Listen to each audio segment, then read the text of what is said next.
Hello, everyone. I'm Kamraun. And I'm Billy. Welcome to the Horse Frog Podcast, home of your two favorite professional digressors. Today, we will be discussing Book 5, Chapter 15 of Gardens of the Moon, a novel in the Malazan Book of the Fallen. This is part 2 of our coverage of this chapter. The podcast series is intended to be a companion to reading or listening to the books set in the Malazan universe. It's not a book review, and it's most definitely not intended to be a replacement to reading the books.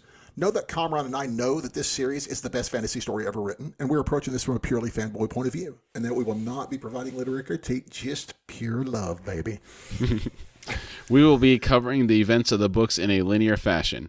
There will be spoilers for those that have not read the books. We will try not to spoil anything prior to us covering that portion of the respective book. Quick warning, today's episode better contain descriptions of graphic violence that were previously alluded to in last week's episode, or I may be disappointed. And this is not recommended for children.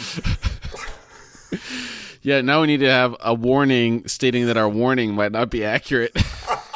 Right? It's not as accurate as I thought. I was working hard on that. It's not quite graphic violence. Moderately graphic violence. All right, Chapter 15 continued. Last week we left off with Animander Rake arriving at the site of the ambush and quickly dispatching 2 of the Hounds of Shadow. After a little back and forth, Perrin asked who Rake was, and Rake didn't respond. His attention was on the remaining hounds. Behind them, a cloud of shadow formed in the air. After the cloud dissipated, a figure stood in its place. The figure's face was hidden in the shadows of its hood, and its hands were tucked into its sleeves. Rake lowered Dragnapur's point to the ground and said, "They were warned, Shadow Throne. I want one thing understood. You may prove my match here, especially if your rope is about, but I promise you it will be messy, and there are those who will avenge me. Your existence, Shadow Throne, could become uncomfortable. Now, I've yet to lose my temper. Withdraw your realm's influence from the proceedings, and I will leave it at that." I have to wonder what him losing his temper looks like. We've only seen his direct involvement a few times so far, and they were all in response to someone attacking him. Yes, that's right. And this comment from Rake that Rope and Shadow Throne may be able to take him on or even out of the game is a pretty big info drop on these two fellows, the Rope and the Shadow Throne. I agree. The power level that they have, I didn't know it was to that extent. Yeah, and for the times that I've read this, now, I think that you have alluded to this before, the fact that it's hard to tell in a multi-million word series, if this stood out before. To me, it may have. But as we break this down, and this is why I really enjoy doing this with you, is just looking at this stuff and dig real deeply into it. It's I don't want to say that I scan things over, but you know what I'm saying. This is more Malazan study, right? Yeah. Yes. This is quite like studying theology. I think the more that you dig into things, it's like, wow, I just didn't see that before. I agree with your point that I'm not skipping over stuff, but when you're reading, you have a pace to how you read. And depending on what's happening, for me in particular, if it's an action sequence, I'm flying through that. Yeah. When I'm having to look at it through the lens of what we're doing with this podcast, it's a much more methodical process. And I am catching so many more things that I generally would not have on a read through. Yeah, I love that you feel the same way. But again, I guess we wouldn't have started this podcast if we didn't. Yeah, I mean that was kind of the point of it, right? We had read through the series multiple times, but never simultaneously. Yes. And we would always talk about the biggest stuff that we remembered from the books, but doing it this way, we have a chance to go even deeper. I always remember coming to you going, okay, I'm at the part where, I'm at the part where it's like, and you're like, just wait for it, wait for it. It's like, it was just like, wait for it. It was like, it's torturous. It is. Because, oh man, some of the stuff, I have a friend who's reading through the series right now. Nice. Just finished Bone Hunters. Finished Bone Hunters in a week. What? No, I'm sorry. Reaper's Gale. Finished Reaper's Gale in a week. But Bone Hunters was also pretty quick, about the same. Oh, my word. When he called me after, he was like, dude. I was like, yes. And sometimes I forgot so much happened. Bone Hunters in particular, that's one of my favorite books in the series. It is. So much happens in that book. Big stuff. Yes. And I can't wait to get to it. We'll be there. We'll be there. Eventually. Yes, Lord willing. I'm sorry for those of you that acknowledge the Lord. Sorry. or whatever deity you might acknowledge. Yeah. And or not. I'm sorry. Pardon me. Oh. Shadowthrone said, I am not involved. My hounds found the quarry I sought. The hunt is over. He looked over at the 2 dead hounds, then asked Rake if there was any way to release them from their enslavement. Rake told him there was none for them or for anyone that would pursue vengeance on their behalf.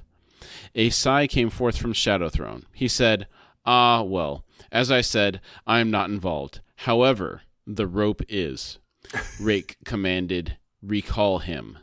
Now. Wow. Shadowthrone said, he will be severely displeased, Animander Rake.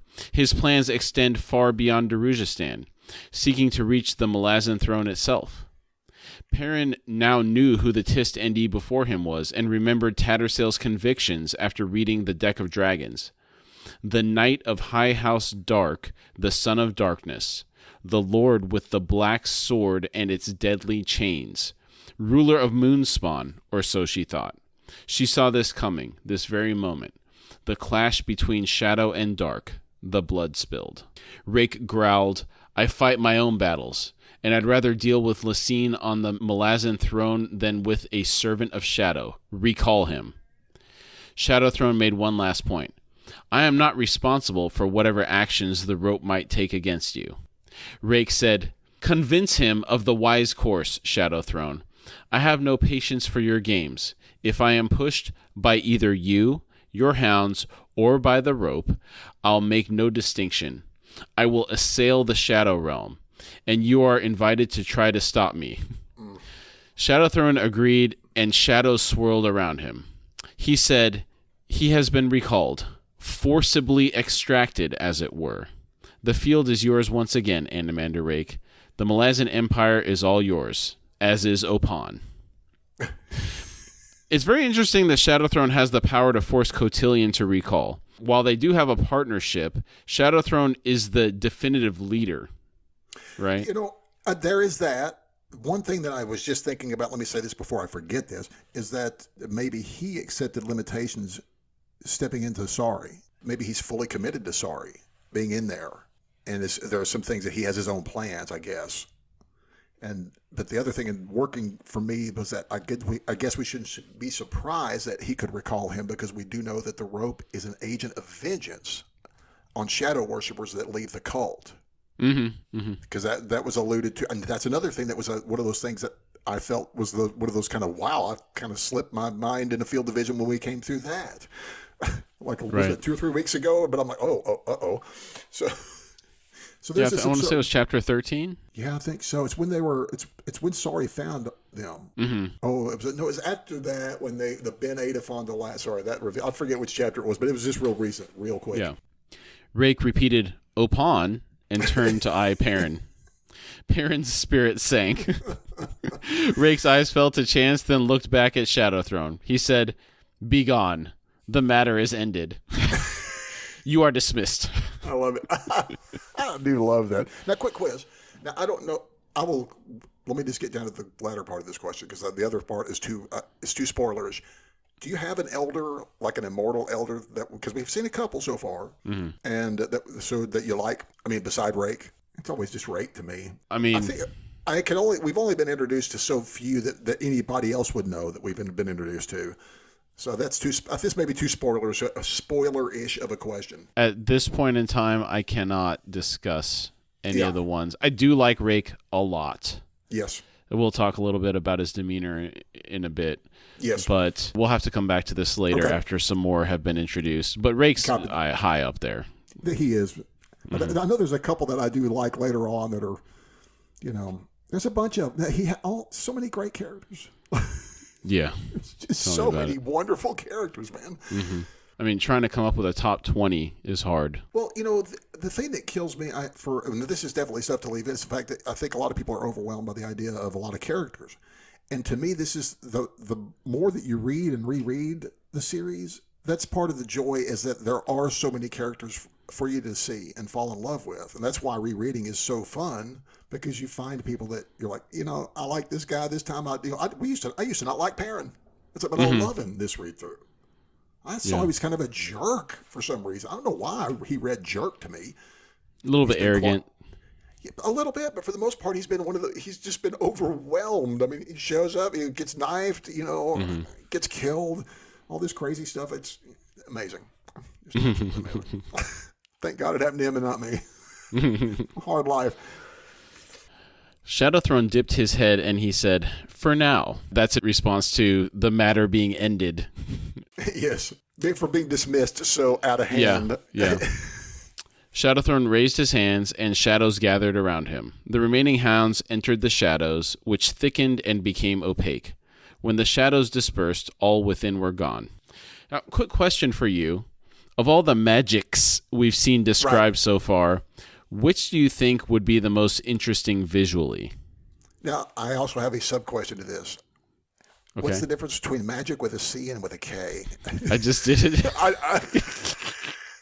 Arcane magic. No, it's arcane. It's like it's so esoteric. I don't know. I love when they use the K, and I don't get to say esoteric very often. So, So for everyone listening, in the notes, I spelled magic's the CK. It's capital. It's capital. Purposely. Yes, it's capitalized. So it's like. But very official. That's a great question. Is it Fear? Is that the fire that is? I think of Tayshrin. His assault, whatever he's blasting Moonspawn with, man, is pretty visual. I mean, that's like voluminous fire or something. And I mean, so to me, that's the only. The other things we've seen are more subtle. Like with the assassin stuff the assassin stuff is real subtle because I love all that floating and the floating and chasing is like I love kung fu movies, so it's like Prince of Persia meets a kung fu movie all in one. Crouching Tiger, Hidden Dragon. Yes, a little bit of that. Even though I haven't seen it, it's like it's. I like stuff kind of like that. So yeah, I like weird and wild stuff like that. So. Mm-hmm. But I think Fear at this moment is really the only thing that we've seen. Shadow is very shadowy, and we've just seen the entrance to the realm of Hood that I'm aware of, and we don't really know what Quick Ben does, man. It's like Quick Ben does what Quick Ben does. A bunch of different ones. A bunch of different stuff. So I don't really know. So far, the one that comes to mind for me is whatever Hairlock was using. The way it was described was really wild to me, almost silvery with the flecks in it. Yeah, I could see your point about the fire, right? Big giant fireballs. I'm sure that looks pretty spectacular. Yeah, that's true. But his stuff to me, it says for some reason with the Hairlock, I think it's like I'm reminded of like a bunch. I love David Cronenberg movies, and the movie Videodrome. It's like his fascination with body horror. It's like cancer rays. Is what I think that Hairlock is shooting. It's like cancer beams or microwaves. It's nasty, dude. It's like I don't know what that is, but it's rough. Perrin eyed Rake. After a moment, he shrugged. Rake's brows rose, and he said, "That's it? That's the extent of your comments? Do I speak with Opon directly? I thought I sensed a presence before, but when I looked more carefully, nothing." He shifted his grip on Dragnapur and asked, "Do you hide within, Opon?" I love this response from both Perrin and Rake. I have a very clear image in my mind of a teenage boy handing a bad report card to his father. The father is asking for an explanation. The boy has none. I know. Simply a shrug. And I agree. I love it. What could be said? Rake may be a tad scarier because I have had that disappointing. I'm assuming. Have you had that? The disappointing. I'm sure. Yes. Dude, mine were legendary. I was a liar. I hid my report card for a long time because I was lazy and just didn't do my schoolwork. So no, this is bad. In the report card scenario, this is not good. My dad may be scarier than Rake in that scenario. I'll tell you what. As a teenage boy, you have to think back to at that time of your life. I can imagine getting in trouble felt like you're about to get killed by Dragnapur because you're. Yeah, I mean, exactly. You can't think of anything worse.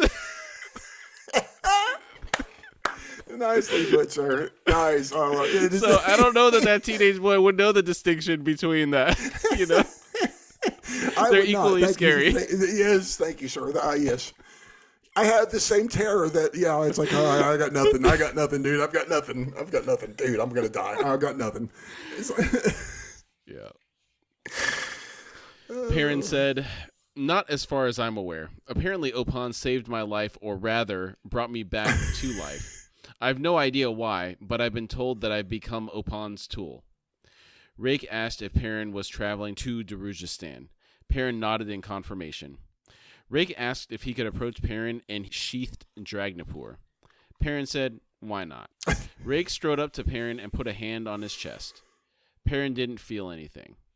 Rake stepped back and said, "Opan may have been within you in the past, but it seems the twins have hastily withdrawn. I see their signs, but no god controls you now, mortal." After a moment of hesitation, he went on. "Their treatment of you was unkind. If Caladan Brood was here, he could heal that. You're no longer Opan's tool, but your sword is." That's an interesting revelation there, and correct me if I'm wrong, but that is the first mention of Brood being able to access Denul, right? Yes. Previously, we had learned that his primary warren was Tennis, or the Path of the Land. Yes. It's future, I guess, but it is revealed, I know it was some point, that he is some very capable, or an adept, maybe at Denul healing. Which is interesting, because now, how many people do we know that can access multiple warrens? Right, I know. A great raven swooped down and landed on one of the hounds. It plucked out an eye and gobbled it down. Wow. Perrin fought back a wave of nausea. The raven hopped toward them, then said, "This man's sword, master, is not Opan's only tool, I'm afraid." Perrin shook his head. His only surprise was that nothing surprised him anymore. I mean, a giant talking bird approaches. There's nothing to be surprised about, right? Between that, the quarrels, the Hounds of Shadow, Hood's Gate, the Pillar of Fire with Tattersail and Bellerdan, and Hairlock, it's no wonder nothing surprises him anymore. He's been desensitized at this point, right?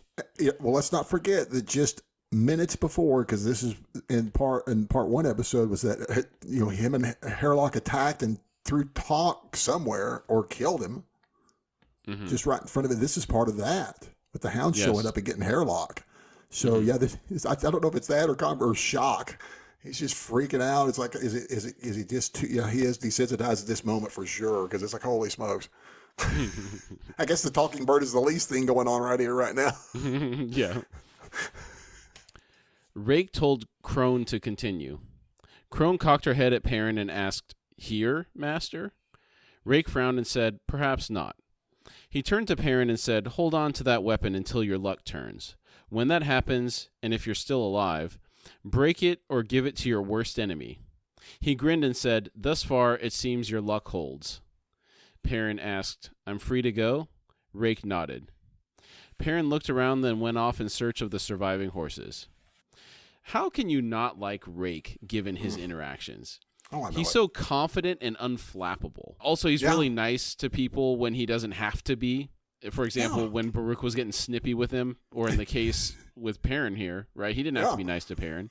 No, not at all. And he's actually pretty, he actually seems to, he's very humane. He cares. And I love that about him, man. It's like, it's because it's surprising for something that we know is hinted at and been confirmed to be over 300,000 years old and very powerful, but yet at the same time, kind of like, are you okay?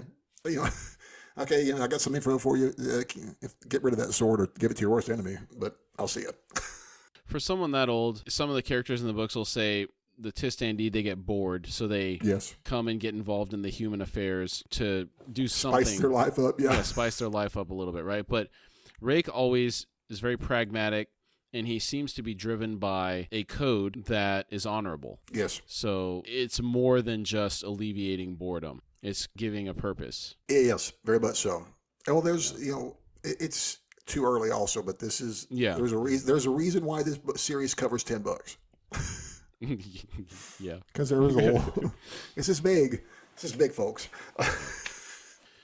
Minutes later, Perrin realized Talk was gone, and he was driven to his knees with shock. Perrin had dragged Talk along on his mission, claiming Hairlock an enemy and proclaiming the adjunct's death as his goal. He had thought these two declarations would relieve the anguish in him and heal the pain of loss. He realized the demon was within him. His thoughts returned to Rake's statement that Opan had been unkind, and he wondered what Rake had meant. Had any of his thoughts been his own? Upon asking himself this, he then thought, "Look at me. My every move seems a desperate search for someone to blame. Always someone else. I've made being a tool of a god an excuse, a justification for not thinking, for simply reacting, and others had died for it." That's an incredible revelation on his part. He's taking responsibility for his actions, and that's credit to him. Yeah. And again, this goes to us liking Perrin more on this read through and realizing this is a dude that owns when for a young fella. At 21, is that what we agreed his age was? 21? 21 or 22, somewhere in there. Something like that. So, yeah, I mean, I didn't have my act this together enough to basically want to admit that I was wrong, please. It's a different scale, though. In this world, people age a lot faster, maturity-wise. That's just true. Mm-hmm. War will do just that like to you. 3 generations ago. No. Well, like I said, war will do that to you. War will age you quick. Mm-hmm. You grow up real fast. or you fail to grow up at all, in that scenario, I think. Perrin remembered that Rake had counseled him to finish what you start. His demons would be dealt with later. There could be no turning back. He realized the mistake in thinking that Lorne's blood on his hands would end the pain inside of him. Perrin rose and collected the reins of the horses, then returned to the scene of the fight. Rake and Crone were gone. Only the 2 lifeless hounds remained. He walked up to one of the hounds and observed the slice across its chest, leaking blood. He thought, "See what the desire for murder gets you? Hood's breath, but you were a beautiful beast." He reached down and ran his fingers along the hound's hide. His fingertips brushed blood, and he recoiled at the contact. It was too late. Something rippled up his arm and swept through his body. He fell backwards into darkness and heard the sound of chains rattling taut. He found himself walking. He wasn't alone. In the gloom, he made out figures on all sides, each of them shackled with long chains and leaning forward as if pulling an immense weight. The ground was barren and lifeless. The sky was nothing but darkness. He felt a sound heavier than the chains through the soles of his boots. He dropped back towards the source of that sound. Many of the figures he passed weren't human. A hulking, pitching shape appeared in the gloom. Before him rolled a wagon, impossibly huge, each wheel taller than a man. You want to quote Braveheart here? I'm not sure. What the reference? So in Braveheart, they were making those spears. And Mel Gibson said, "We're going to make these spears twice as long as a man." And his friend says, "Some men are longer than others." It's been 20 years probably since I've seen Braveheart. I need to watch it again. It's been so long. How can you forget some of this stuff, man? I've watched a bunch of stuff since then, man. It's just like I remember the gist of Braveheart. I'm a huge fan of the guy that played the King of England. That was Patrick McGoohan. Mm-hmm. What else was he in? There was a television show called The Prisoner. Were you ever an Iron Maiden fan? Actually, I know the song "The Prisoner." The Prisoner is based on the introduction to The Prisoner is from the television show The Prisoner. Oh, okay. McGoohan is an agent. There's only 17 episodes. He quits at the beginning of the episode, and he puts his badge down. And what he does, every episode is him quit. He gets gas, and he wakes up in the village. There are no numbers. He's number 6. That's who he plays. He plays number 6 through the entire series, and there's always a new number 2 in the credits usually, and the number 2 is who ran the place, and he basically broke every number 2, and they just have to keep replacing number 2s, and that's what the whole. If you quit the intelligence business. That's where all these you'd be old generals, old retired people that they just disappeared. They're all in the village. Okay. So McGoohan was man. He was magnificent. But they would do horrible. It was just absolutely screwing with his mind. It's fantastic. It's real 60s. Okay. It's like 67, 68. But you could probably find it on Prime for free. I think right now some of that stuff will be free. You gotta watch it. It's real. Have you ever seen the old Mission Impossible stuff from the 70s? No. I think that stuff was influenced by some of the prisoners as far as the messing with people's minds. Okay. They keep him drugged to give him a scar on his head, and he thinks he's been lobotomized until he finally works it out and starts coming undrugged, and then he starts messing with them. It's kind of The gist of every episode was just how far can we push him? Oh, wow. Yeah, it's fantastic, man. How many seasons did this go on for? I think it was like 3 seasons, but it's only 17 episodes because BBC stuff is only about 6 episodes. Okay. A season. So this would be about 45 minutes to an hour long episode. So it's not particularly long, but it still holds up. It's still fantastic. It's always remastered because people love this show. Now, the ending is quite hallucinogenic and very a la Beatles, Sgt. Pepper's. I'm not kidding you. But the rest of the show is magnificent. The Sgt. Pepper's thing is funny because my mom has the kids watching the Yellow Submarine movie sometimes. That's a great movie. Talk about a psychedelic movie, man. Well, when I was a kid, they would play that stuff on like the 3:00 movie in the afternoon because there was nothing else on. It was pretty clean, and my mother was like, whatever, if it'll keep them occupied. It's like, so I've seen the Yellow Submarine when I was about 8 or 9. I was like, that's right on. It was weird, man. What do you want? I loved it. Yeah. That might explain some of what's wrong with me. I don't know. Hey, my mother was discussing with my wife. They had a real good visit the other day, and they were discussing about the fact of how weird I was. And my mom's like, "He was a weird little boy." It's like, what can I say? It's like, really weird. Yes, yeah, yeah. I mean, what's normal, dude? I was reading about Vlad the Impaler in a public library school book in 2nd grade. That's what's wrong with me, dude. That's me. I was fascinated by horror stories, but hated horror movies until I was about 17. But yeah, I just couldn't read enough Poe or just morbid imagery and just crazy, creepy, weird things, man. I was into it, man. Yeah, I was reading Dean Koontz and Stephen King 4th, 5th grade. I would have been right at home there. If I would have found that stuff as a kid, oh my word. Yeah, it at the 6th grade, man. Oh, talk about haunting your dreams. Yeah, I was like 19, and I would stay up till I worked for the family business and get up at 7 to go to work, and I was reading till like 3 in the morning. I couldn't quit reading that book. Oh my gosh, that was a magnificent book. Wow, no wonder I don't like clowns. Right? All right, let's get back on track here. Yes, sorry. No, I will not apologize for the professional no digression. Apologizing for that. Yeah. Perrin moved closer to the wagon, driven by an insatiable desire to discover what it carried. Suddenly, a chain ripped across his chest and threw him from his feet. There was an ear-piercing howl directly above him. A paw pinned his left arm to the ground, the claws gouging him. A cold, wet nose and savage teeth pushed under his chin. Then the jaws opened, slipped around his neck, and tightened. He felt the chain underneath his back. I'm getting flashes of my wife's huskies here. They play with each other like this. Like one of them will be laying on the ground sleeping, and the other one will walk up, put a paw on her, and then put her jaws on the nape of her neck, and it's not hurting them. They're play fighting. That's great. Exactly like this, man. It's hilarious. Perrin lay perfectly still, just like the huskies do when they're being submitted, waiting for the jaws to clench. Instead, they released. He found himself staring up into the hound's heterochromatic eyes. Say that 3 times fast. Heterochromatic. I couldn't do it. I messed up the last one. No, but you got it close enough. That was fantastic. Okay. And that was no editing, folks. That was brilliant. Brilliant. He saw a massive iron collar circling its neck.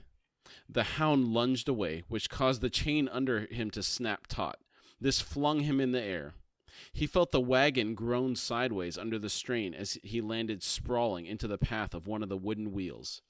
A hand grasped his collar and dragged him clear. He scrambled to his feet. A voice beside him said, "Any man who has earned mercy from hounds and walks here unchained is a man worth talking to. Walk with me." The stranger's features were hidden within his cowl. He was large and dressed in rags, and had resumed straining on his chain. He said, "Never before has this prison been so tested." The wagon lurched again, and the man hissed, "I fear this will overturn." Perrin asked what would happen if it did. The man's head swung towards him, and Perrin saw the flash of teeth in the darkness of his hood. "The pulling will get harder," he said. That's awful. That's a horrifying thought to me. It's like these poor folks. I say poor folks. They've probably all earned their place here. But that's a horrible thought, dude. Mm-hmm. It'll just get harder to pull.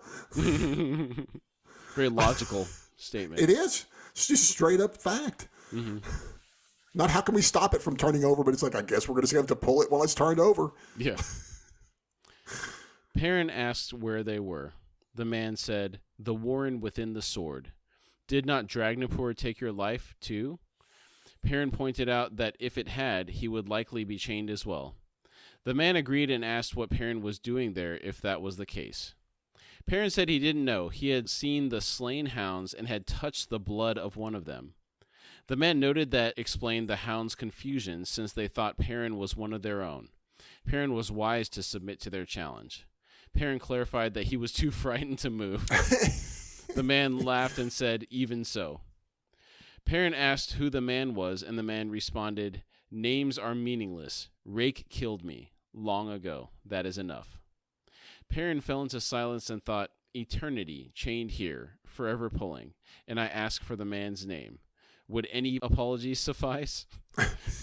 He probably feels like a real knucklehead there for asking that. Well, he does, but I mean, it doesn't. I mean, hey, it's like it'd be something I would do because I don't. I'm that guy that doesn't want any silence. I'm like, hey, so what's up, man? What's your name, man? Okay, sorry. Well, mine's so it's. You know me, it'd be like, well, mine's so and so. If you want to say something, I'm right over here. You'd have everybody's names. Yeah. So what's that? Try to keep the morale up, you know, as we're pulling that terrible load. Oh my gosh. The wagon again bucked savagely. The earth rippled under its wheels. Figures fell, wailing in response. The hounds howled their fury. The man gasped, "Gethel's breath. Will they never cease?" They just got there. Of course they're going to fight for a while, you know? Yeah. They've only been there a couple minutes. Yeah. Perrin said he didn't think they would, and asked whether the chains could be broken. The man said no, none have managed it yet, that is, and there are dragons among us. But these hounds, it is astonishing, but already I long for the peace their arrival has shattered. What interests me in that last statement is the fact that there are dragons here, and the man has already stated that never before has Dragnapur been so tested. I didn't think the hounds were on the power level of a dragon. You know, I kind of didn't either. I don't know what the hounds are, dude, but whatever they are, it's obviously more powerful than a dragon. I'm like you. I didn't think that they would be. I didn't think they were that kind. I knew that they were bad. Mm-hmm. Well, how many hounds tore into that? Do we know if it was the whole pack of hounds that tore into that crew in Itko Khan? I believe it was all of them. It's kind of what I'm thinking too, but I was just kind of curious. I didn't put them on this power level. I just thought that they were just jacked up, wolves or something. Mm-hmm. I mean, I'm Rottweilers. It's kind of what is my impression of them. Like they say mule size, but something. I think that basically, if one looked at me, I think that they'd probably be as tall as me. Is kind of the impression I get, almost. Mm-hmm. Yeah, their shoulder would be kind of. Yeah, and they're like 5 to 6 foot range. Yes. Yeah, mm-hmm. I would think so. That's horrifying. Big boy right there. That's a big fella. But the fact that a dragon is still bigger. I mean, way bigger. You see dragons. Way bigger. You see dragons toting like horses off in Dragon Slayer or something like. Sorry, that's an epic flashback movie. I haven't seen it but once, but you see something like that. They like one claw. One of them toting something the size of a horse in one claw, right? Yeah. Right. Okay. So, yeah, that's pretty impressive. I don't know. Maybe the dragons are too. Maybe they drink their tea with their pinky out or something. That could be part of it. I mean, maybe these hounds are like real workhorses, right? Yeah. Yeah, they're on 11 all the time, apparently. It's like, well, they are more force of nature. I get a dragon is not necessarily a force of nature. No. But just based on the size, I think that was what was throwing me here. Because a dragon, you generally think they're going to be 15 feet small, at least. My visions are always of smog raining hellfire from the sky. Yeah, that's on Lake Town, dude. Mm-hmm. That's always I think that's everyone's go-to dragon. I say that may be old people's go-to dragon nowadays. I don't know. Mm-hmm. So the Nerdgensia among us are going to love the Lord of the Rings shout out. They better. Well, it depends. The Hobbit movies weren't that great. Sorry, that's not a challenge, folks. Malazan is amazing, dude. I did make it. I didn't make it all the way through. No, but I couldn't. Have you seen the motion capture videos of Benedict Cumberbatch doing the smog stuff? No. Oh, yeah. You got to look this stuff up because he's acting it out. Wait, is he Smog in that? Yes. Oh, I had no idea. But he's like crawling around on the ground, acting like a dragon, and he does a really great job with the voice too. Right on. Yeah, look it up. It's pretty funny. Yeah. Okay, I love Benedict. Right. Dude, Mr. Cumberbatch, you're welcome anytime on the show. Hit What me up. I'll give you my digits. What are we going to talk to him about? Hey, contact at horsefrogproductions.com. You keep inviting people on here. You better have some good interview questions because I don't know what I'm going to ask for. Maybe he'll just show up for the love. I don't know. It's like I won't be like that guy that says, "Hey man, quote this." It's like, dude, what's up, man? It's like, so what you reading? It's like what you into right now? I don't know. It'd be non-threatening. Perrin said, "Perhaps I can help," which caused the man to bark a laugh and say, "By all means, try." Perrin headed toward the hounds with no particular plan in mind. He knew he was the only individual in the warren that was unchained. This thought stopped him in his tracks, and he smiled and thought, unchained, no one's tool. He continued on past other individuals straining against the chains. None looked at him. Some were muttering to themselves in madness. Perrin called out to the hounds, telling them he would help them. They both appeared some time later. Blood covered their shoulders and chests from the mangled flesh under their collars. They stood before him, their muscles trembling and jumping along their flanks. Their eyes were level with his and were filled with helpless misery that caused his heart to lurch. He reached out to the one that had grasped him by the neck and said, "I would examine your collars, your chains, seeking a flaw." The hound walked alongside him. They were ever moving forward, the wagon's roll unending. Perrin inspected the collar and chain links for any signs of joining or strain. Nothing was visible. The metal was flawless. He followed the chain back to the wagon, about 70 arm spans in length. He didn't feel any differences in the chain as he went. Yeah, that's a pretty long chain. Yeah.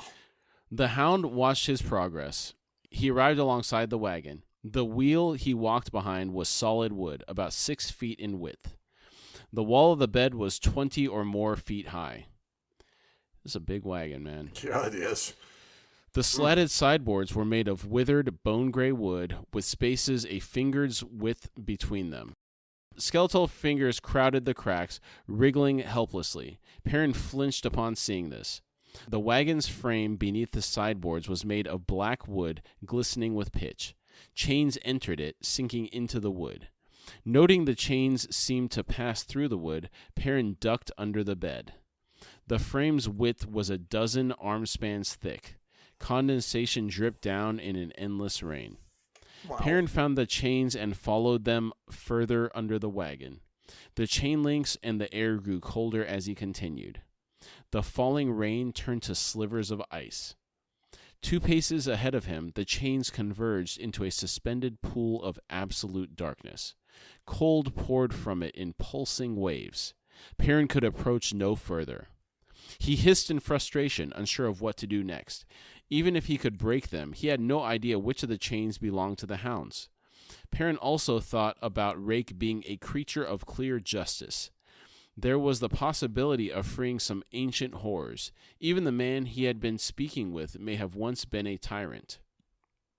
He pulled out Chance and felt it buck wildly in his hands. He grinned wildly as tremors of terror reached through his hand from the sword.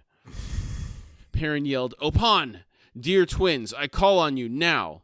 The air groaned, and Perrin stumbled over someone who was cursing profusely. Perrin pulled a man to his feet and said, "Why you? I wanted your sister."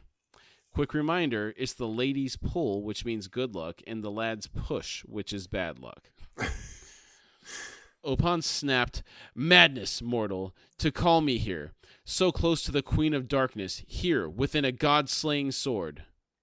That's an interesting sentence, specifically the statement, "so close to the Queen of Darkness." We'll come back to this later in the story. Make a mental note on that. Copy that.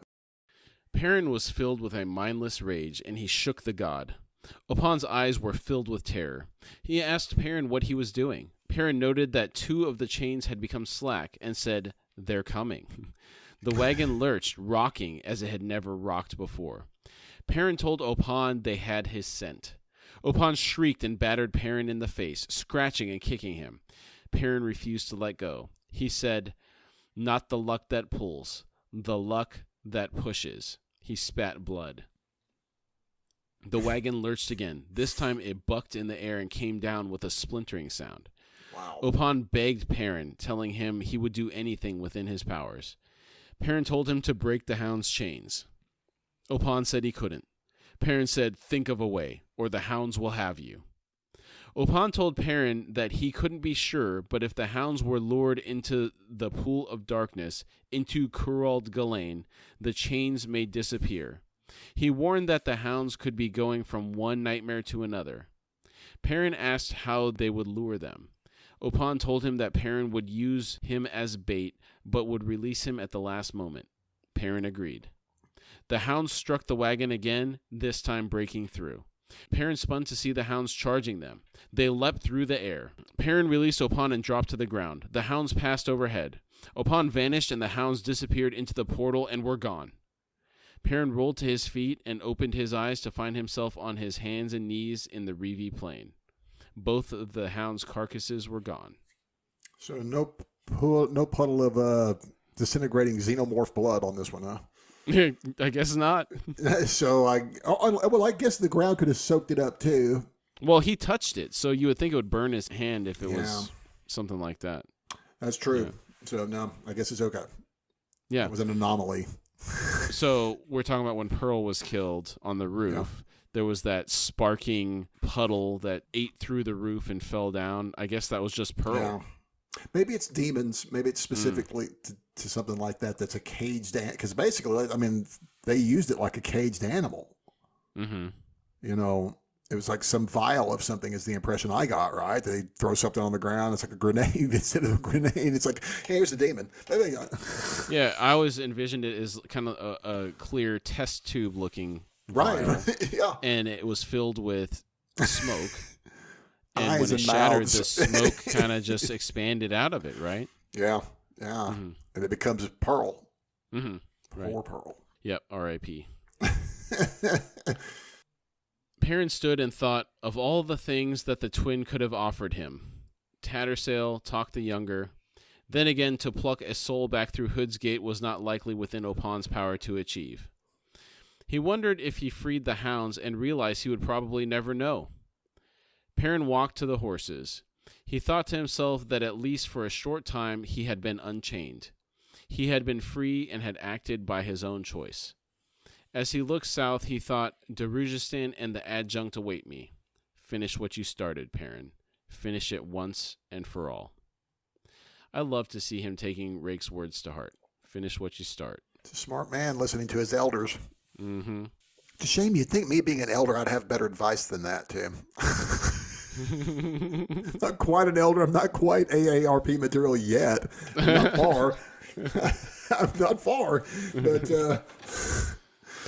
you'd think I'd know better by now. But there's always an elder. Right, there is. Until there isn't. Right? Yeah. We are taken to Crocus and company following the skirmish with Lorne. Call was attempting to bandage his wound and said, "Damn inconvenient." She knew exactly what to do. I say she'd been trained. Sort of fits, since she was dressed like a mercenary. Crocus still didn't understand why she attacked or why she didn't kill him. He glanced at Murillo and Kruppa, who were both still unconscious. Call didn't reply to Crocus. Instead, he sat glaring at his horse, who was 12 feet away eating grass. Call had voiced 12 foul curses at the beast for bolting during the skirmish. I'm going to make a quick aside here. It's like, notice this is the only time that we will see Kruppa not talking. Nice. I'm sorry, unless he's unconscious. I don't recall him being unconscious in other... But if he's awake, he will most assuredly be talking a lot. Love it. Call grunted, "What's this?" Crocus realized Call was looking past the horse. He turned to see what Call was looking at and let out a wild shout. He sprang backwards, tripped on a rock, and sprawled. He jumped to his feet and pulled out a dagger. He shouted, "It's her! That's the woman from the bar! She's a killer, Call!" Call told him to take it easy. She didn't look dangerous. If anything, she looked completely lost. Crocus stared at Sari and realized Call was right. He'd never seen someone look so confused. She looked at them, ready to flee. All of her poise and deadly confidence from before was gone. Crocus sheathed his dagger and asked Call what to do next. Call told Crocus to put her mind at ease. She looked like she needed help. Crocus was still unsure and said that she had killed Shirt. He had seen the blood on her knife. Call squinted at the girl, then told Crocus he didn't doubt him, but the girl didn't look like she was capable of killing anyone. After a little more exasperated outbursts from Crocus, Call joked that Crocus could try flirting with her to get her to calm down. Crocus threw him a disgusted look and cautiously approached Sari. She tensed and backed up a step. This put her at the edge of the summit's crest. Crocus warned her to be careful. She took a couple steps toward him. Crocus said, "That's right. Everything's fine. Do you understand?" He pointed at his mouth and made talking motions. Call groaned. Sari replied in Daru, "I understand you. More now. You're not Malazan. You're not speaking Malazan. But I understand you." She frowned and asked, "How?" Call asked her where she was from. She said, "Itko Khan." Call laughed and said, "What? What storm blew you here?" The girl realized something and said, "Where's my father? What happened to the nets? I bought the twine, and there was that seer, Wriggle-Eye the seer, the wax witch. I remember her. She died." Sari fell to her knees and said, "She died, and then?" Call asked, "And then?" She whispered, "I don't remember. I don't remember anything more." She began to cry. Imagine the shock. This girl was 14 when she was possessed and has no memories of her own after that. To wake up in a strange place, surrounded by men she didn't know, would be scary. Oh, that'd be horrible. That'd be really scary. Yeah. I mean, yeah, like you said, especially from the fact that this is a 16-year-old, 17-year-old. What did we? Maybe 19. She should be 16 now. 16. Oh, it's just 2 years, right? Okay, so 2 years, and so she still thinks she's 14, and she's around these guys. And I mean, being 16, she's still a little girl compared to these guys, except for Crocus. Crocus is what do you put Crocus? About 18? Yeah, he's 20? Right in there. Yeah, 18 and 19, somewhere. Young adult. He might even be 17. He acts pretty young. In all honesty, yeah, he does. Yeah. He acts very close enough to her age group. But yeah, that would be that's a scary thing. Mm-hmm. Yeah. Call cursed. Get her own's 1,000 teats. That's a great one. I love that. I wonder the if cussing in this is great. I wonder if there's just a web group that's dedicated to the Malazan swear words. I need to look that up and see if there is, because that would be too funny. Yeah. If there was, oh goodness, go ahead. Maybe we need to make one. We could if they don't have one. Malazan swear. In Spanish, or do you want them in Spanish? In Espanol. I'm sorry, go ahead. Call waved Crocus over and said, "Listen carefully, lad. Don't wait for us. Take this girl to your uncle. Take her to Mammoth, and quickly." Crocus asked why, and said he didn't want to leave Call unprotected since that mercenary may still come back. Call pointedly said, "What if she does?" Crocus flushed and looked away. Call said, "Murillo's a tough bastard, despite the perfume. He'll be up and dancing in no time. Take the girl to your uncle, lad. Do as I say." Crocus wanted to know why delivering the girl was so important. Call told him about his hunch that the girl had been possessed. Someone or something had brought her to Darujistan and into their path. Her head held the answers, and they could be vital. Mammoth knew the right people that could help her. He told Crocus to take his horse. Murillo and Kruppa would handle things when they woke up. Crocus agreed to take the girl. Call grunted, "Good. Now lay me out a bedroll and some food. Then ride on out of here. And if that damn horse of mine has a heart attack outside the city gates, even better. Hop to it, lad." Again, Erikson and the relationships he includes between people and their horses. There's some good stuff, man. Palil's pustules, man, they're amazing. You're over there looking at Malazan cuss words. Sorry, as a Christian, I feel like I could say these harmlessly, but they are not very pleasant. But yeah, Erikson, man, I feel like I feel like none of his characters are ever an afterthought for some reason. For the most part, there are no small parts in his books. Even tiny parts are still kind of well flushed out. Yeah, they generally serve some purpose or have some backstory. Yeah, there's something to them. Great stuff, though. Good chapter. Yeah, and thus the chapter ends. Yeah. So for standout moments, Rake's conversation with Shadowthrone was interesting. I like seeing how he treats other individuals. His demeanor is really impressive. Oh, I love that scene. And as previously noted, the thought that Rake is actually capable of being taken down by the rope and Shadowthrone, that's kind of was a new one to me. It's new again to me. I don't know. It may something like that. Perrin realizing that vengeance wouldn't diminish his pain, as well as him taking responsibility for his actions, were two things that I enjoyed. That marks important growth on his part. I agree. Very much so. It adds to more likability on Perrin's part. Yes. The entry into Dragnipur and the description of what is happening within. Eternity pulling on those chains. Sounds like Sisyphus and his endless toil, you know? Mm-hmm. But I'll take that over the suffering of Prometheus. Yeah. Having your liver pecked out. Yeah. Endlessly. Yeah, that's a bad one. Wait for it to regrow and it's going to be pecked out tomorrow. But I agree. The scene inside the warren and Dragnipur I guess that's another question I never thought about. Is Dragnipur its own warren? Yes. That's a horrific place. Yeah, that wagon. Oh, so wagon. Big. How many people would you have to pull that thing? Imagine being the first one. I think this is. Well, here's the. Right. But the thing is that kills me is that not kills me. It's like, does it get heavier? Even though there's more people added to the ranks. Is it a dynamic size based on how many people are pulling it? Right. It's not. It's not. No, it sounds like a fixed. These were fixed dimensions. He gave us really solid dimensions on this wagon. Yes. And so I wonder how long it took before they could actually pull it.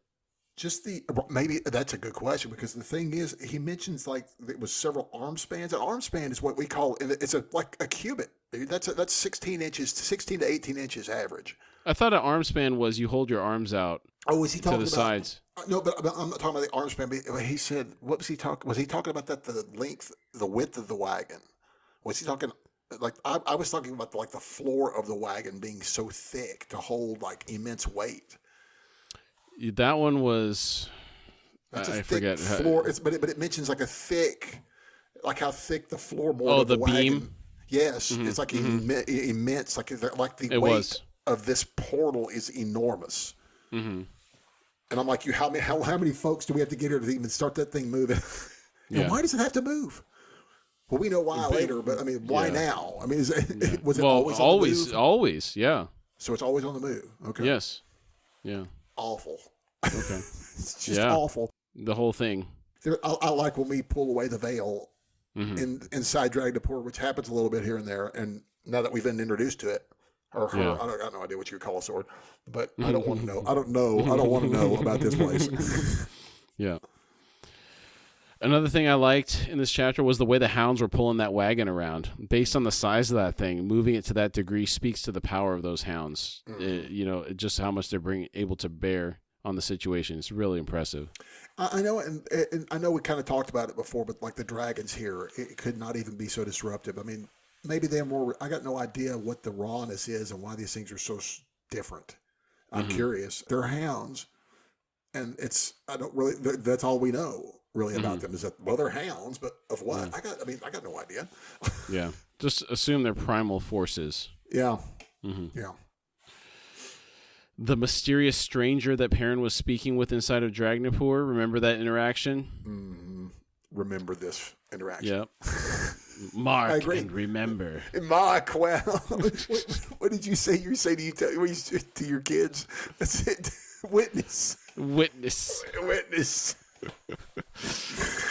Oh, goodness. The funny thing I get with inside of Dragnipur for me, Because I just watched them recently because it was Halloween with the missus. We watched the Hellraiser movies. Those are bad chains movies, but they're not big chains like these are big chains. They're normal, like what you go to the hardware store and buy chains. They're used horribly in Hellraiser movies. Have you ever seen those? The hooks, the fish hooks and chains. But you get the reference though, right? I remember the pinheads from Hellraiser, right? Right. Yeah. So when I think of chains, I think of horrible things like this. But these are so big. These are like those kinds. I think of you see them in shipyards. Those like links that are like big enough for me. It's like I may not be able to pick up one of these links by myself, and I'm a decent sized fella. I'm like 6'4". And I'm not a little bitty guy. So it's like I don't know if I could pick one of those things up easily. Right. Is that There's what some you're absolutely thinking? massive. Yeah. Very, very large chains. Yes. Okay. Cool. And then Perrin's solution to freeing the hounds, it was pretty ingenious given the time he had to come up with that solution. Well, it is quite elegant in its simplicity, but is it his plan or Opan's plan? His. Okay. Opan did not want to be there. Well, Opan didn't want to be there, but he said, "How do I get rid of the hounds?" And Opan says, "Well, hold me in front of the portal."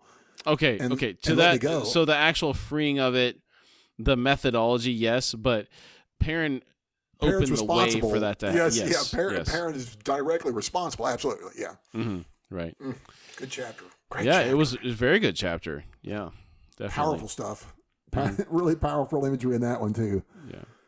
Did you have any final thoughts before we drop off here? Great show, fantastic Good job chapter. tonight. Great job, man. Definitely. All right, Thanks, everybody. folks. Thanks for listening. We'll see you next week. See you next week. We thank you all for joining us today. Again, we really like to thank you for taking the time to be with us, and we've had a really great time talking about the topic today. If you would like to support our show, you can find us at horsefrogproductions.com, where you can find our Patreon link. Depending on the platform you're listening from, it may also be in the episode description. And if you'd like to contact us through email, it's at contact@horsefrogproductions.com.